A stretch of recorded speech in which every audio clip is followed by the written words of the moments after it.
خوشم بکنه خوبه. خواستم یه تکلیفی خوشگل نشون تو منامت جام اینجا یه اولی زدیم. خب ادعا کن من یه میتون زدم گفتم پشت این ستونی که نتون که بهم بزنه یورو کاوه گرفته حتی بازی کنه بوده انتها کن اینجا کسی نمیزه اینجا بیشتری که میزنی خیلی جمعیتی میزنن.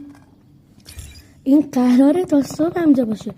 یه سری که از اون قطعهش هم پیچه استفاده کنیم به عنوان کاوه بریم باشه شروع کنیم. میبرم تیره از این پنجره رد نشه بگنم چوک میره بیستش میدم یه اومده میره پشت این بود کاور من اینجا اگر پرکلیش میاد این پشت کاور دوباره ریلوت میکنیم یارو همشنگی کنیم باید خود ادامه سال سپا تو شروع ویدیو بعدی براتون میذارم.